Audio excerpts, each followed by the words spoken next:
Hello and welcome to the Inside Intelligence webinar series, brought to you by the Master of Science in Intelligence Analysis program and the Johns Hopkins University Office of Advanced Academic Programs.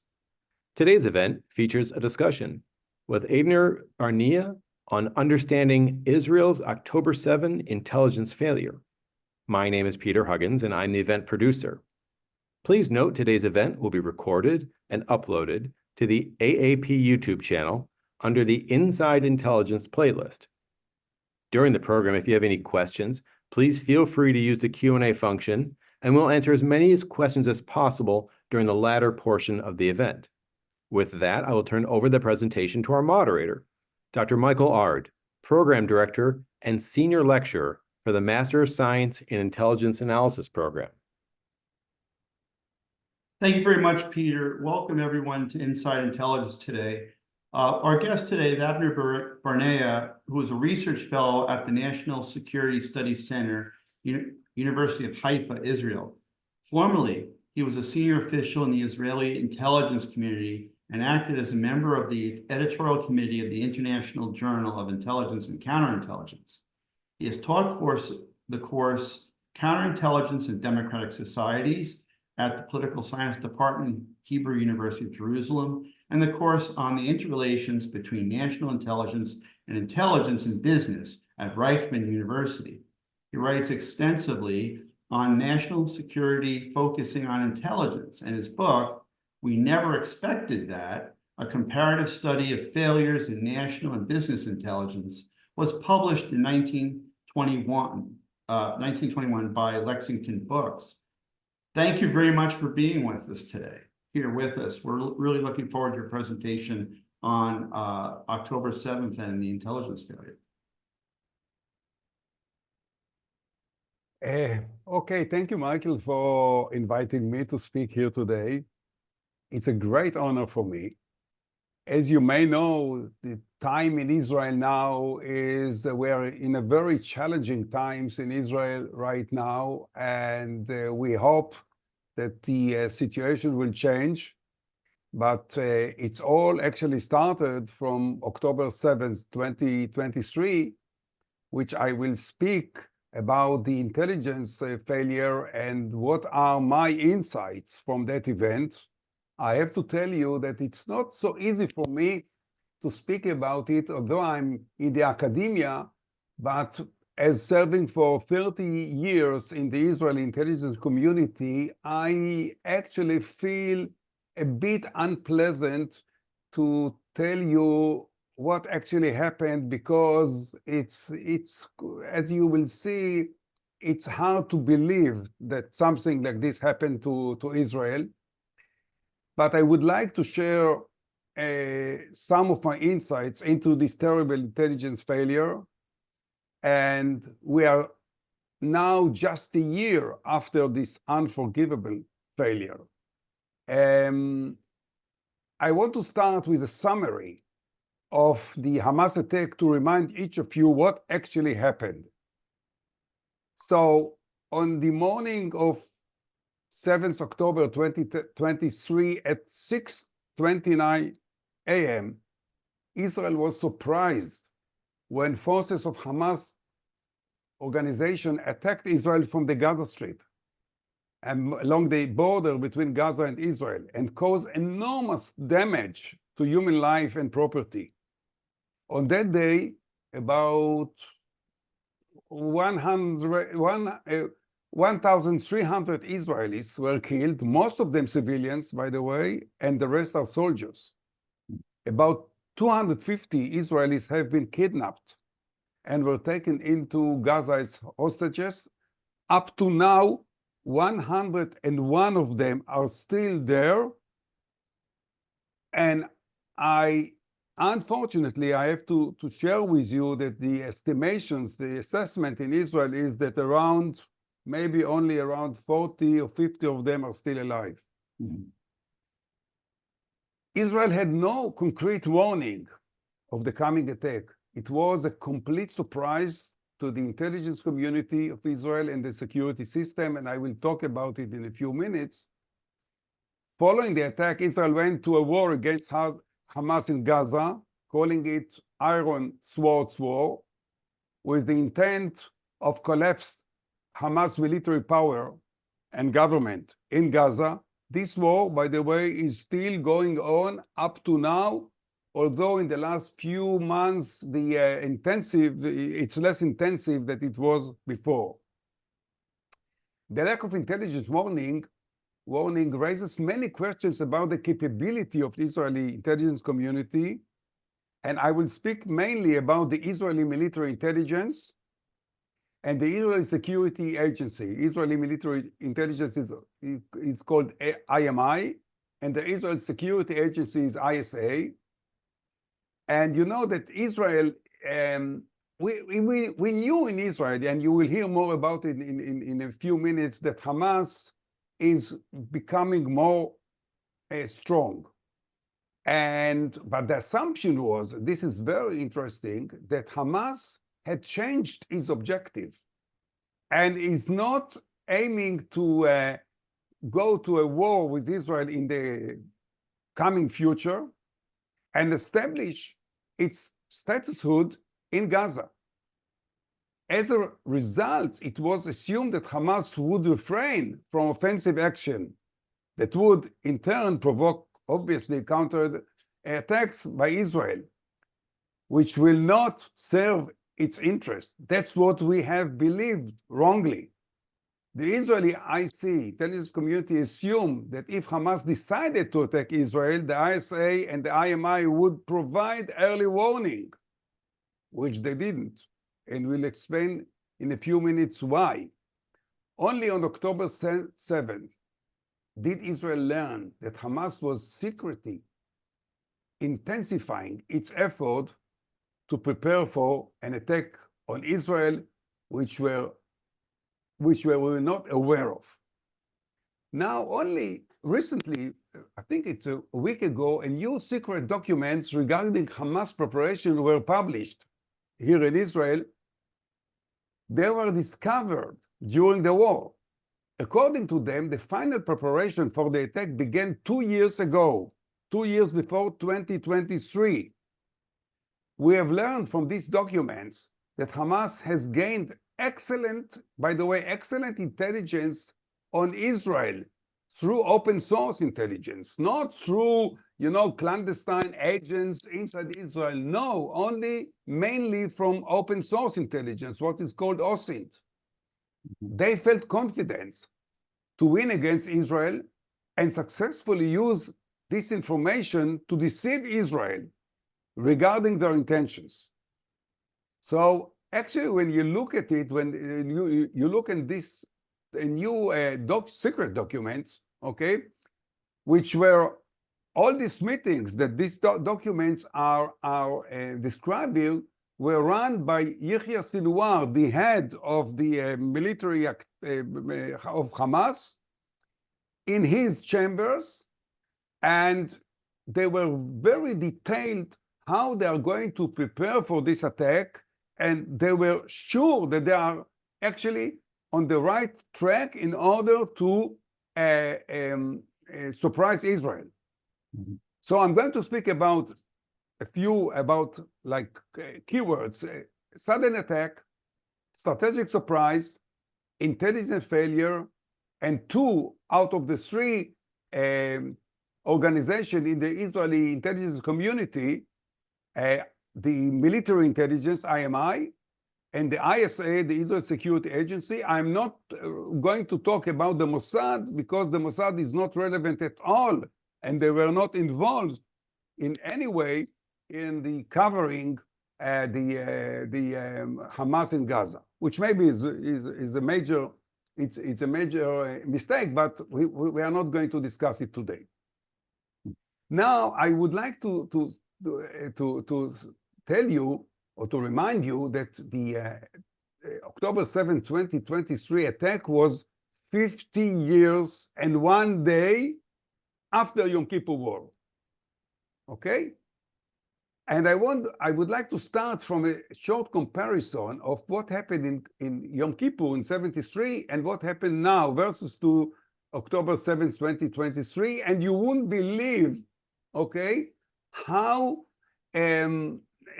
close are the differences between what happened in Yom Kippur and October 2023 are it's unbelievable. It's so similar, and you ask yourself, how comes that Israel didn't learn and implement the lessons from 1973? So on Yom Kippur, just to remind you, the Mossad agent Ashraf Marwan is well known just now, okay, issued a strategic warning a year before the attack in October 72. He delivered to the Israeli intelligence, to the Mossad, who were running him as an agent, the full plan of the Egyptian attack. It was received by the Israeli intelligence, and in Israel, unlike United States, for example, the Israeli military intelligence is responsible for the national security estimation. And so the IMA saw this paper, and they didn't believe that Ashraf Marwan was a genuine agent. So who was Ashraf Marwan? Ashraf Marwan was married to the daughter of Abdul Nasser, the former head of Egypt before Sadat. And when Nasser had died and Sadat took over, he became a very close advisor to Sadat. He was sitting, his room was 2-3 rooms from Sadat's room, from the chamber of Sadat. And he decided, and I wouldn't go now into the details, but just to mention that he actually volunteered to the Israeli intelligence in order to become an agent. And I don't want to speak about the motives now. There is a famous book written about this by Professor Uri Bar Yosef. You can read it. It's a very detailed description of what happened. So Ashraf Marwan was an agent very close to the decision makers in Egypt. And he gave Israel also an immediate warning 15 hours before the attack in October 6, 1973. Now, I have to say a few words about the disinformation campaign before the attack in 73, because there was something similar in 2023. And what actually happened was that there were exercises before the attack, and in 73, the Egyptian army deceived Israel by approaching its troops to the Suez Canal to pass it by exercises again and again, trained for this attack. And every time when they reached to the Suez Canal, they stopped and went back. So when in October 73, again, Israel was watching the Egyptians moving towards the Suez Canal, they were sure that it's again one of the exercises that the Egyptian army would do before. And so they misunderstood the meaning. And when they saw that this time the Egyptians are starting to pass the Suez Canal, okay, it was too late, and it was a major surprise for the Israeli, for the IDF, the Israeli intelligence forces, and the Israeli intelligence community. So we knew, we heard from Ashraf Marwan that the Egyptians are going to attack in around afternoon on the 6th of October, but still there were many in the IMI, the Israeli military intelligence, that didn't believe that this is a true warning. Now, what happened in October 7th, 2023? There was no warning. It was a full surprise, but I will tell you that Israel obtained a plan called a Jericho plan, which was Hamas, a plan to invade to Israel around 2.5 years before the attack. The IMI assessed it as a fantasy. The analyst, the senior analyst of IMI, say that they don't believe that this can happen because Hamas doesn't have the capabilities. And it was ignored. Only a few, when I told you about the new documents, only a few days ago, when the new secret documents have been revealed with a discussion headed by Yahya Sinwar, we understood how much we were deceived. So it's another example of how much we didn't know and how successful was the disinformation plan by the Hamas.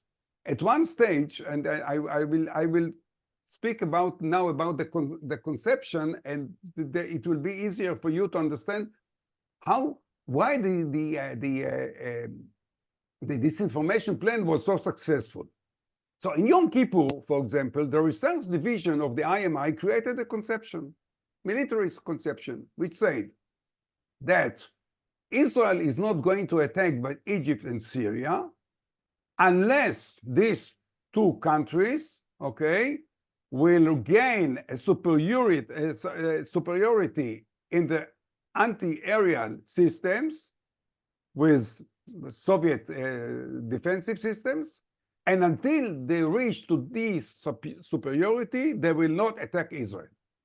This was a conception which many of the heads of the Israeli intelligence community believed.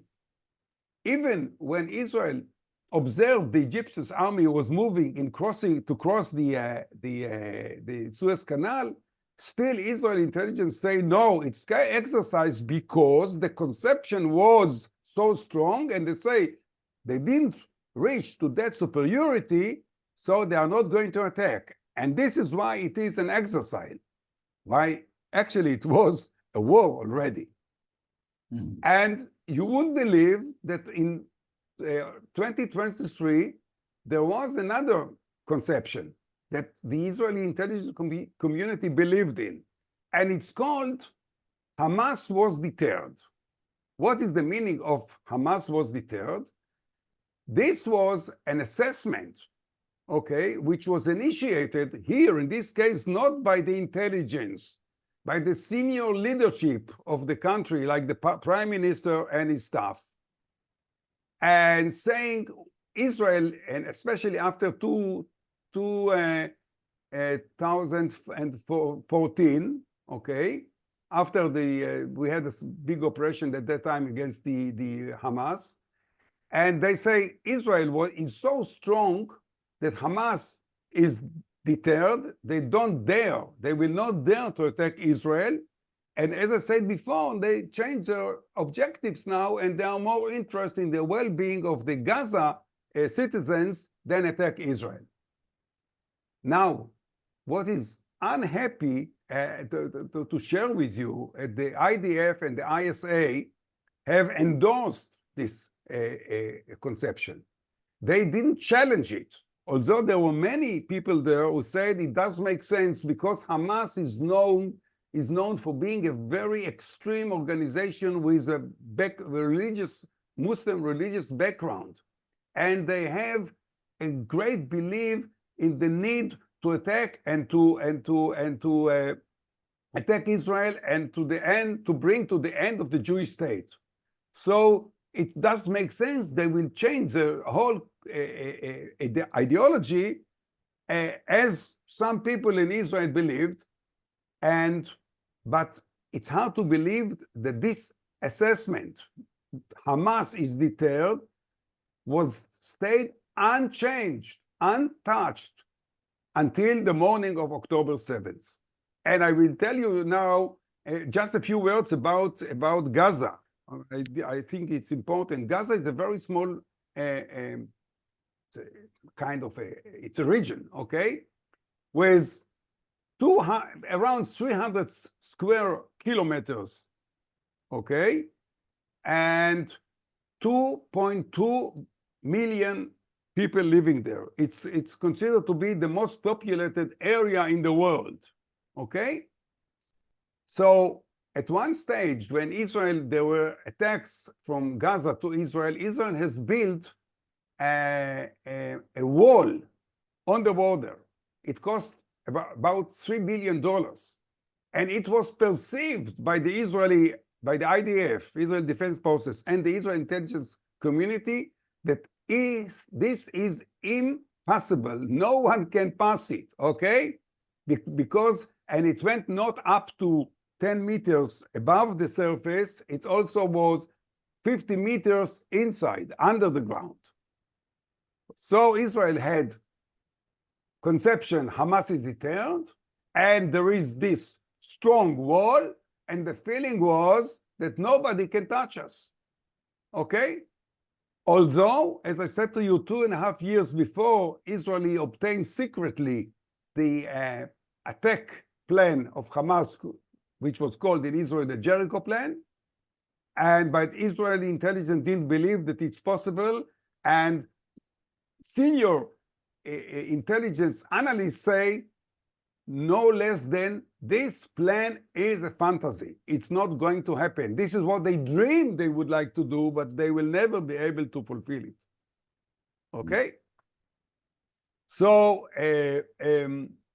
I want to say something about, so this is about the conception and about why Israel was so sure that it's not under any threat at that time. Now, I want to speak about something different, about how we assess our enemies, okay?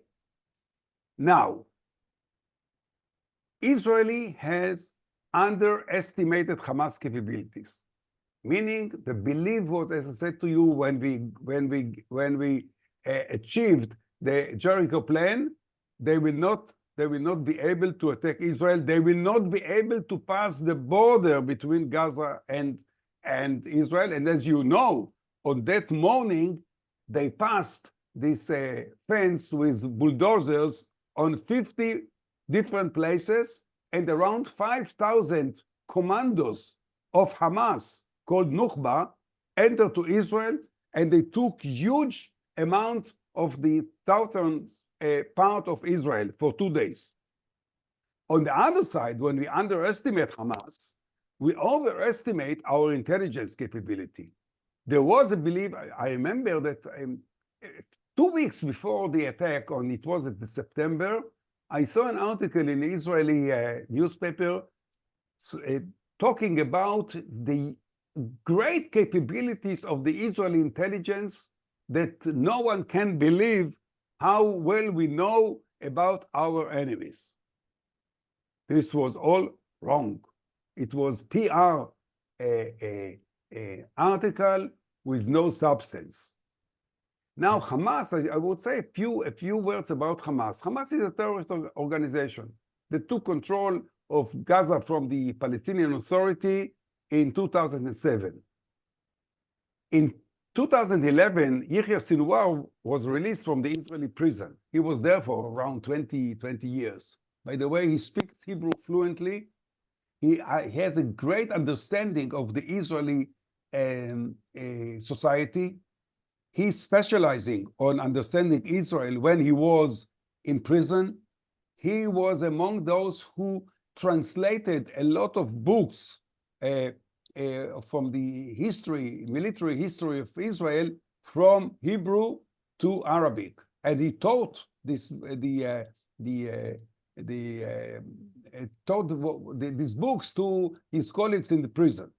Okay, now he started to build Hamas in 2011 when he was released from the Israeli prison, but until 2014, it wasn't he was moved very, very slowly. Only on that year, he started to build a great capabilities. Among them, you wouldn't believe, 400 kilometers of tunnels, 20 to 50 meters under the ground. I will tell you something that it's not, that I'm quite frustrated to tell you, that up to now, even when Israel is already 11 months in Gaza, in the war in Gaza, we don't have the map of these 400 kilometers tunnels, okay? But by the way, in one of them, I assume that the Israeli hostages are kept, but we are not able to find them, okay?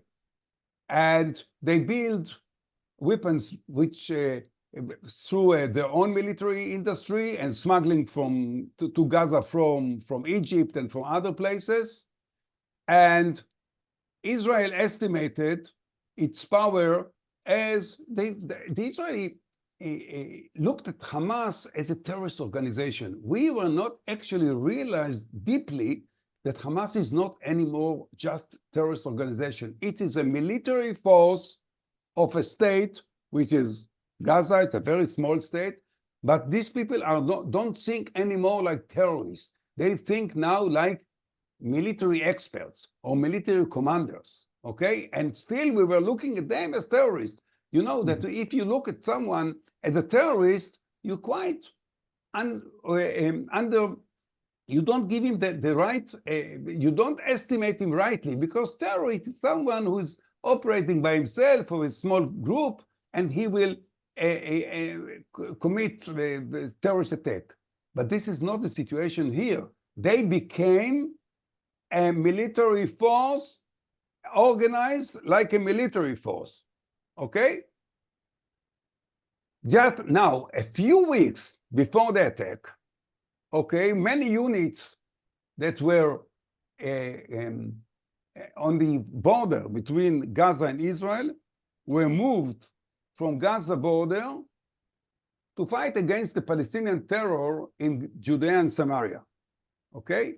So why? Because there was a problem in Judea and Samaria, and secondly, because Israel didn't believe that Hamas have an intention to attack. In addition, on that morning, half of the troops that remained on the border were home for the holidays, Sukkot holidays. So actually, on the morning of the sudden attack, only 400 Israeli soldiers were on guard instead of 1,500. Okay? So that's why it was so easy for the Hamas commando to kill so many people, to take over around 25 small cities and villages, because there was no forces there.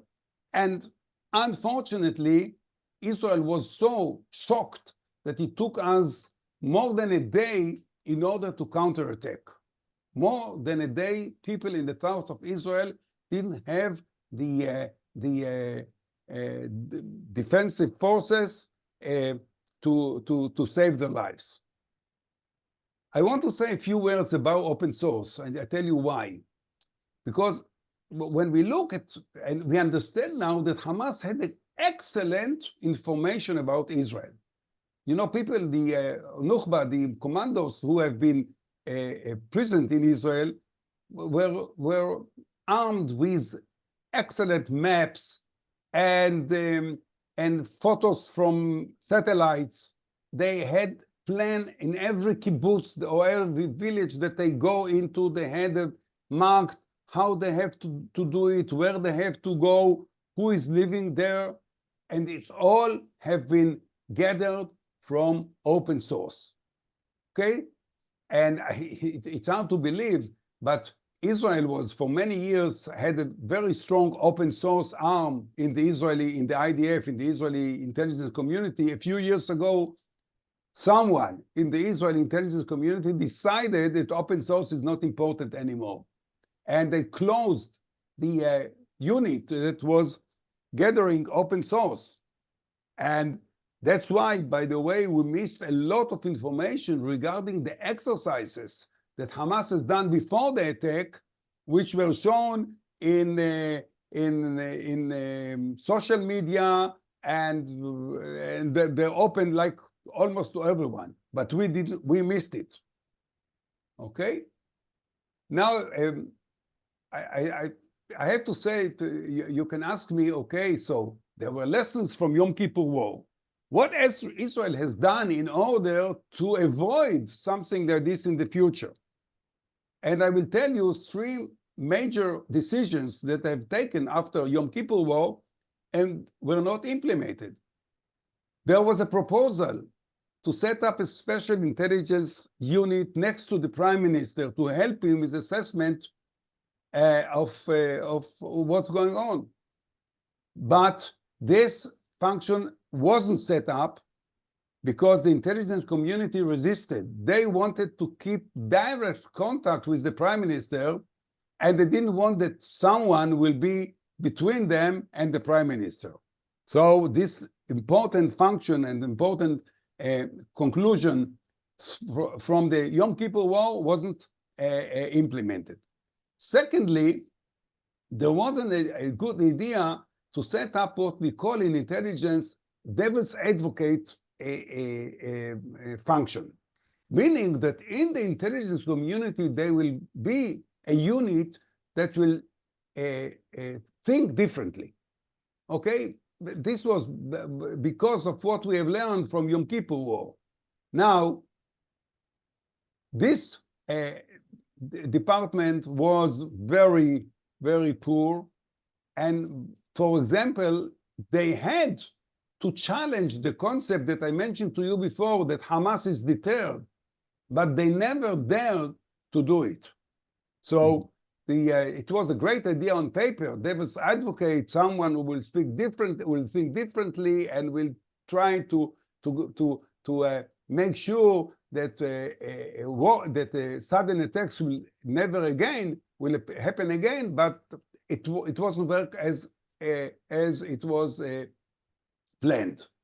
And there was another recommendation from the Yom Kippur War, that the intelligence community will not be relied on the IMI, or the Israel military intelligence, because in Israel, different than every democratic country in the world, the Israel military intelligence is not only responsible for the military intelligence, it is also responsible for the overall intelligence, national intelligence assessment.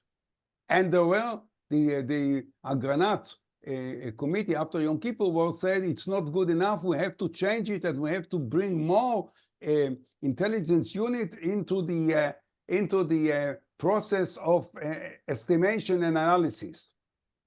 It didn't happen, okay? So, and there is another point that I have to mention now, it's the disengagement when Israel left Gaza in 2005, and where we have been there since 1967, and in 2007, Hamas took over Gaza and threw out the Palestinian Authority from Gaza by force. Now, the immediate effect on the intelligence gathering was that it was became much more difficult to gather information in Gaza, because before 2007 and 2006, Israel intelligence operating inside Gaza and have a good access to what's going on. Since 2007, this access wasn't so good anymore. And practically, the two intelligence agencies, the ISA and the IMI, were gathering information in Gaza, but the quality of intelligence that they have gathered wasn't good enough, and they didn't know about it until October 7. And I want to say something, because I assume that many of you are interested in intelligence, on the concept of what we call in intelligence weak signals. Now, weak signals, it's when you get kind of information that it's not precisely saying that something is going to happen, but it gives a kind of hint that maybe something is changing, and maybe it can, in this case, the meaning is that the Hamas is planning to attack. And what happened in the early morning of the October 7th, suddenly the Israel intelligence community detected information that Hamas commando are installing new SIM cards in the mobile phones. And these SIM cards are SIM cards that you can use in order to report from outside the Gaza, meaning that if you are passing the border from Gaza and you want to report back to Gaza, to your commander in Gaza, you need to have a different SIM cards, like Israeli SIM cards. Okay? So this information was detected. And it looked like as if someone is maybe planning to, and there are a few thousands of these indications, is planning to pass the border. Now there was an early meeting in around 3 a.m. in the morning, and the question was, is this an early warning or not? And you wouldn't believe the assessment that was accepted was that this is another training, that they are training you for something like this to do maybe in the future, but this time it's not any indication for attack. Why it's so important? Because if there was an indication, if the assessment was that this is an early warning for attack, I assume that the IDF immediately will wake up the soldiers and put them in their positions. And when Hamas will attack, although we had quite a small number of soldiers, still they will be on guard. But because there was no early warning, unfortunately, many of the soldiers were not ready for the attack, and around 300 of them have been killed in that morning. So it's a question, okay, you have weak signals, you had a kind of indication that something which can be seen as kind of a intention to attack, you misjudged these signals. Because you misjudged them, you didn't give the IDF an early warning, so the forces, Israeli forces on the border, were caught off guard. Okay? And now just a few words which I would like to say about the technology. We had, for Israel is a very technological country. We are one of the leading in the world in high tech and in startups, and Israel is a very capable country of the highest technology or the most advanced technologies.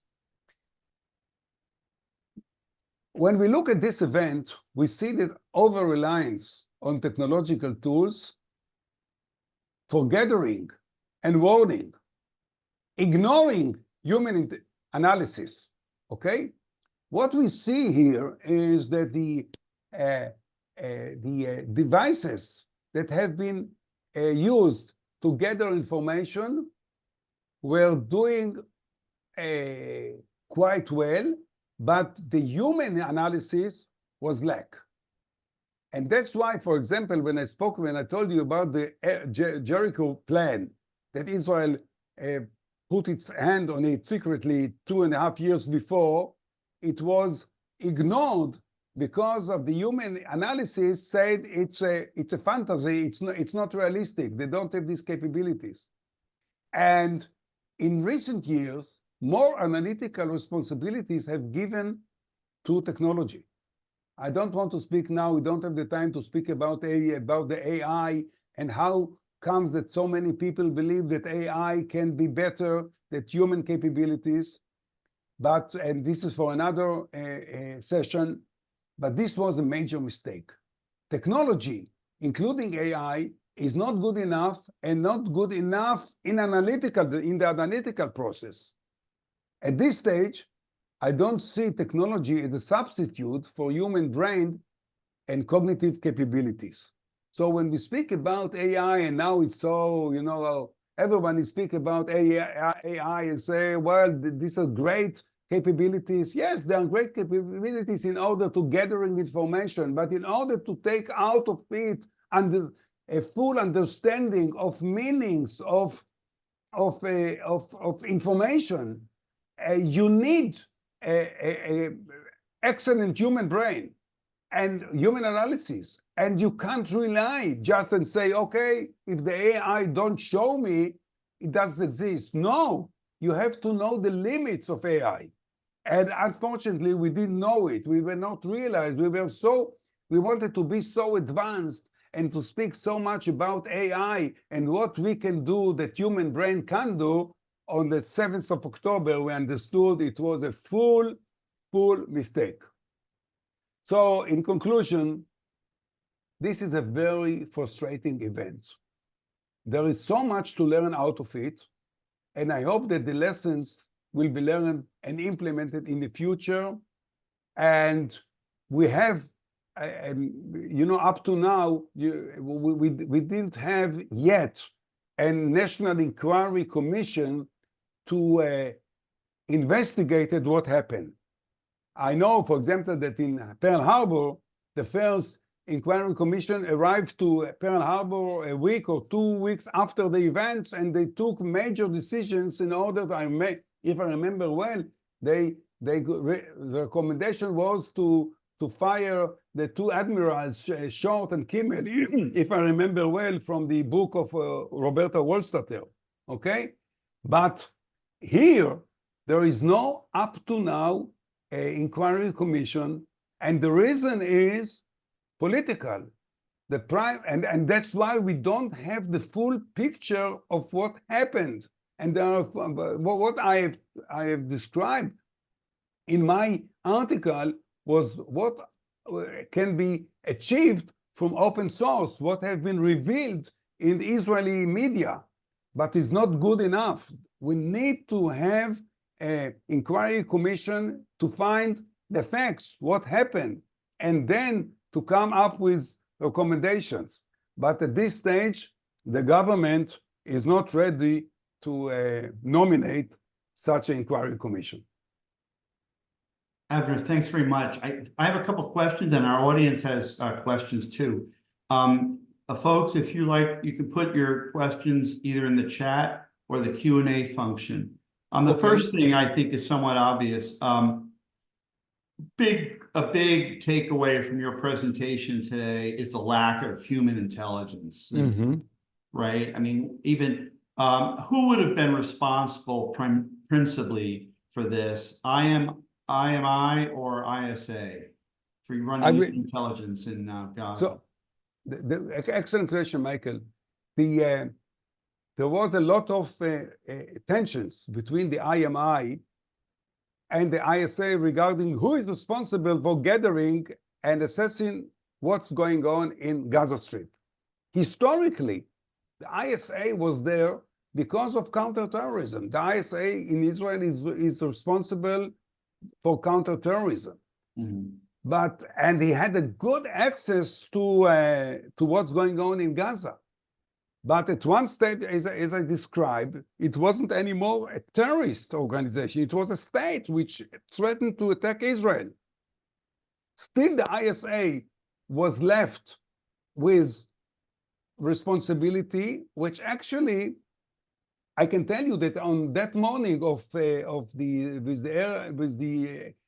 weak signals of the SIM cards, Israeli SIM cards, the senior manager from the ISA, he brought up the assessment, this is a training, and the IMI received his recommendation, and that's why the IDF didn't issue a warning to the soldiers on the border. But this is not the responsibility of the ISA to warn about a war. This has to be done by the IMA. But IMA, so actually what happened practically was that the ISA was more responsible for the human intelligence in Gaza, which we know now, which wasn't good enough. And the IMI was responsible for the SIGINT gathering, okay? And somehow it has to be combined together with an assessment what's going on. But now we know it didn't work, but we wait for the inquiry commission to know why it didn't work. But it's obvious that both the IMI and the ISA didn't understand the threat and didn't understand the meaning of what they saw. So it's not clear who is Right. responsible for what. This is practically That's a big, that'll to be a your big question, Michael. question Yes. for the commission or follow-up to sort out. One of the other questions I had was the tunnel system. So there's this is an extraordinary story, of course, in this country too, was how many tunnels they had in Gaza. But they also, of course, had tunnels running between Gaza and Egypt. This was discovered in earlier operations when the Israelis had several operations, right, between 2008 and 2021, these tunnels. What was done to detect further tunnel operations between Gaza and Egypt, in the years after that? Okay, that's a very good question. At one stage, I think around 3 years ago, the Egyptians has locked all these tunnels from their side. They stayed open on the Gaza side, but they were closed from the Egyptian side. And now we believe that most of the arms that went into Gaza went from there was a gate, it's called the Rafah Gate, which is between Gaza and Egypt. And we believe that this was actually how most of the arms equipment was passed to Gaza. And the Egyptian soldiers and policemen there have been bribed, and they close their eyes. And this how, and so the tunnels that were very active until 2-3 years ago, or something like this, were closed at one stage.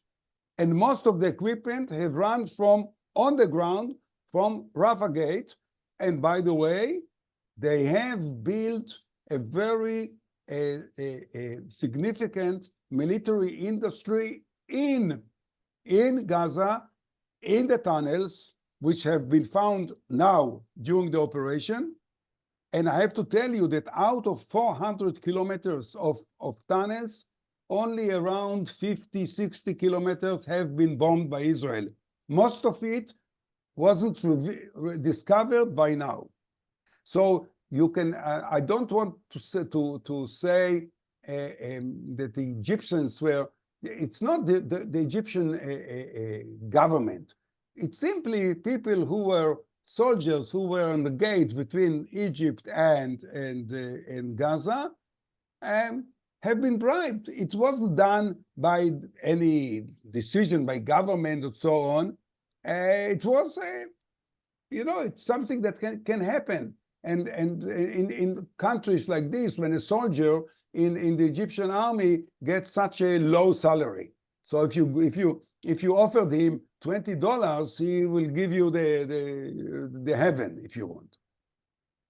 Right. Such a glaring vulnerability.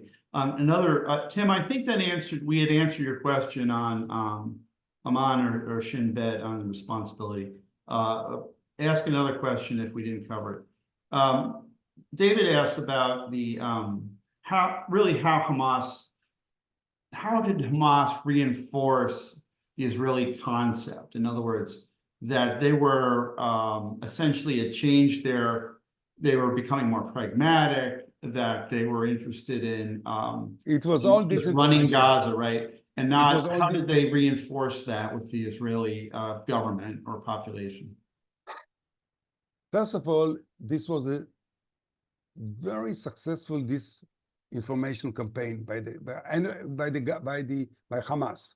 We know it from the recent documents that I have just mentioned. They say on that documents, we know that the Israelis are believed that we are deterred, and we have to strengthen this belief among Israelis and we have to say, and we have to react as if we are now focused on the improving the situation of the citizens of Gaza, while we are preparing and waiting for the opportunity. And they had a discussion either to attack on Yom Kippur or to attack on Sukkot. But they say, the Israelis, we are aware that the Israelis believe that this is not going to happen, and this is our advantage. Right. And you can, because, you know, they were reading the Israeli media. They were, we know that Yahya Sinwar was watching the Israeli television all the time, and he speaks Hebrew fluently. So they develop a very capable of intelligence capability, a very good intelligence capability in order to understand the Israeli society and how Israeli leaders are thinking. And they were watching and following the speeches by the heads of the state. And they've learned, and I wouldn't believe that this happens if I wouldn't read these documents a week ago, and they say Israelis are on the wrong track, and we have to go on with it because this is going to be our advantage. Unbelievable.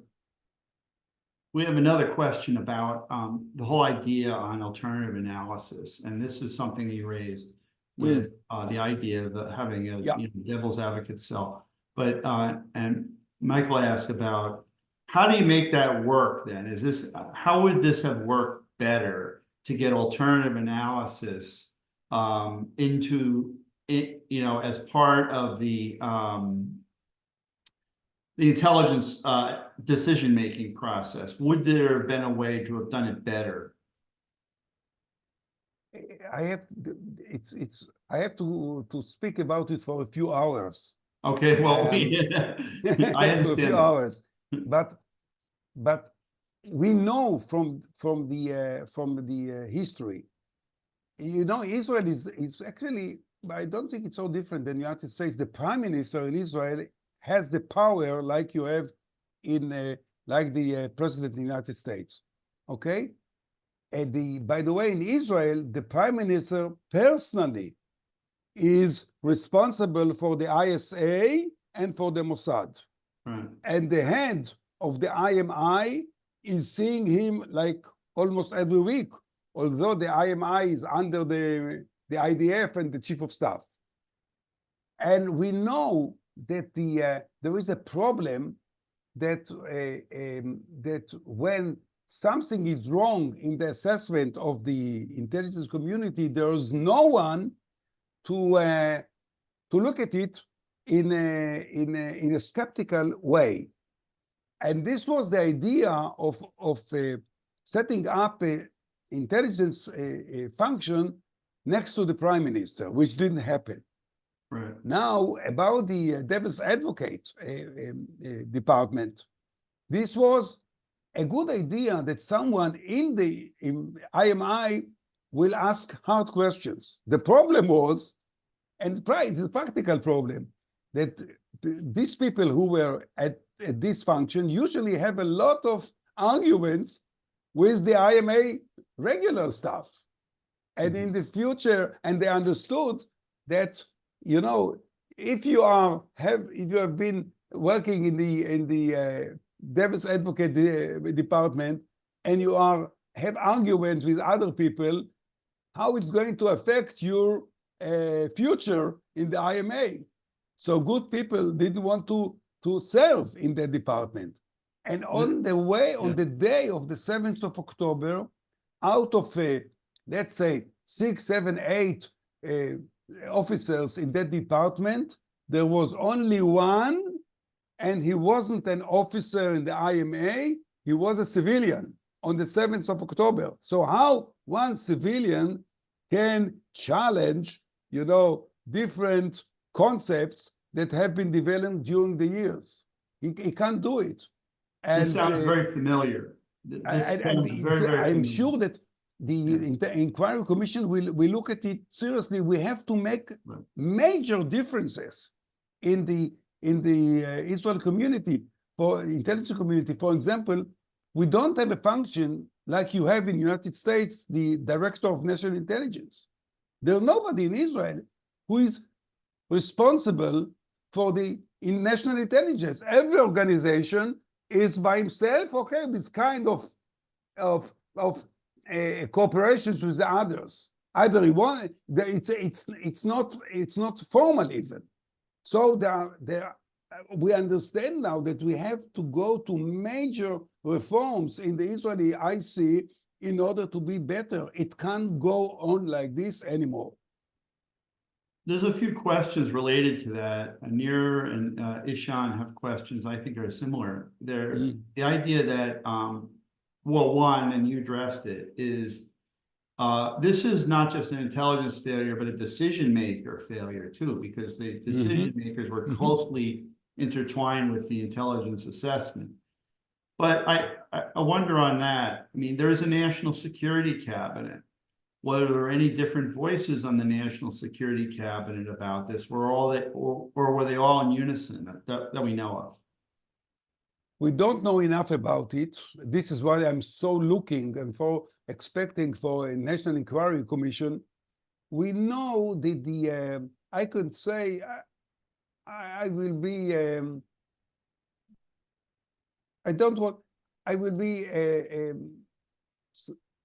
I would say that the Prime Minister in Israel runs the whole show, okay, because of the nature of the state of Israel. Now, you know that before the October the 7th, there were a lot of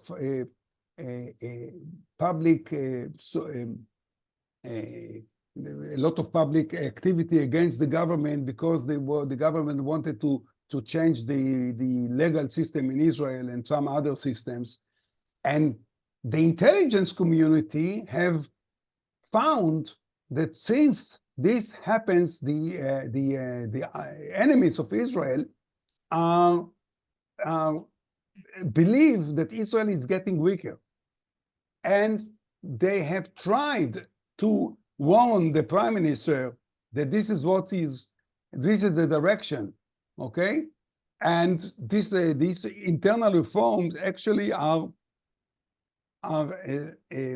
not good for the national intelligence. Okay, because our enemies understand that Israel has become weaker, and if it has become weaker, maybe it's a chance for them to attack Israel. Right. But it seems up to now that the Prime Minister didn't listen carefully to this assessment, and in one state he even didn't want to meet the general who was the head of the IMI, who is the guy who is responsible for the national security assessment of Israel. So I would say that there were it's something that the cabinet doesn't have a lot of influence in Israel. The most of the influence is in the hands of the Prime Minister. This is the system. It was always like this. It's not only now when Netanyahu is the Prime Minister. Although he's the Prime Minister, he's much stronger than previous Prime Ministers. But this is something which will have to be looked at by the Inquiry Commission. It's very worrying.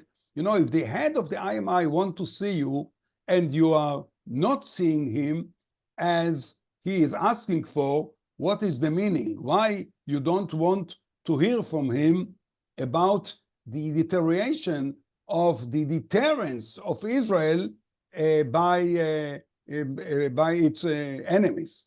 So this is something which will have to be looked at very carefully by the Inquiry Commission. Well, we knew getting started today that there would be a lot to talk about, and we're about at the hour now. I want to thank Dr. Avner Barnea for being with us today. This was a tremendous presentation. We'd like to have you back next year. Let's talk when we know more. Why don't we get together again? It will be a pleasure. Update our audience on it. I also want to thank everyone for their great questions. I wish we could have gotten to them all, but we'll try to follow up on this topic as we go. Will be a lot more. We'll learn a lot more as we go. I'd like also to announce to everyone that our next Inside Intelligence will be on October 30th.